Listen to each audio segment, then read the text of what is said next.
ఎంతైనా మనం కష్టపడి తెచ్చుకున్న దానికి ఇచ్చిన వాల్యూ మనం ఫ్రీగా వచ్చిన దానికి ఇవ్వం. ఫర్ ఎగ్జాంపుల్ ఈ కారే తీసుకోండి.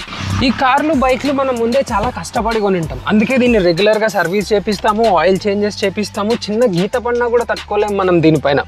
ఒక వారం రోజులు కార్ స్టార్ట్ చేయలేదంటే బ్యాటరీ ఎక్కడ డెడ్ అయిపోతుందేమో అని భయపడేసి మళ్ళీ ఒకసారి స్టార్ట్ చేసేలా కేవలం ఒక రౌండ్ వేసి వస్తాం అంతే.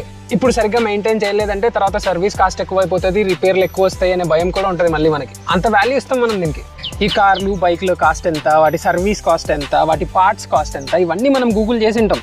కానీ ఎప్పుడన్నా నువ్వు హెల్దీ లైఫ్ స్టైల్ మెయింటైన్ చేయకపోవడం వల్ల, ఎక్సర్సైజ్ చేయకపోవడం వల్ల వచ్చే డిసీజెస్కి అయ్యే ట్రీట్మెంట్ ఖర్చు ఎంతనో గూగుల్ చేసావా? ఈ హెల్దీ లైఫ్ స్టైల్ మెయింటైన్ చేయకపోవడం వల్ల వచ్చే heart problems, liver problems, kidney problems, నీ రీప్లేస్మెంట్స్, డయాబెటీస్, హైపర్ టెన్షన్, ఇంకా ఈ క్యాన్సర్, వీటన్ని ట్రీట్మెంట్స్కి ఎంత ఖర్చు అవుతుందో ఆలోచించినావా ఎప్పుడన్నా? అసలు లాస్ట్ టైం నీ బాడీకి ఫుల్ చెకప్ ఎప్పుడు చేయించావు? కదలట్లేదు కదా నా బాడీ అని చెప్పేసి లాస్ట్ టైం నువ్వు ఎక్సర్సైజ్ ఎప్పుడు చేసావు? కార్కి కావాల్సిన ఫ్యూయల్ కాకుండా వేరేది వేపేవే. అలాంటిది నీ బాడీకి దానికి కావాల్సిన ప్రోటీన్, ఫ్యాట్స్, కార్బ్స్ని బ్యాలెన్స్ చేస్తూ లాస్ట్ టైం ఎప్పుడు తిన్నావు?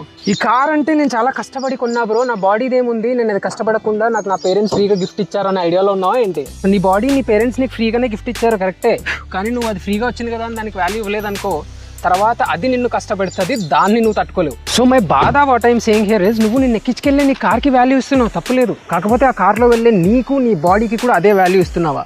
ఇవ్వకపోతే ఇప్పటి నుంచైనా ఇవ్వడం స్టార్ట్ చేయి. Okay, bye bye.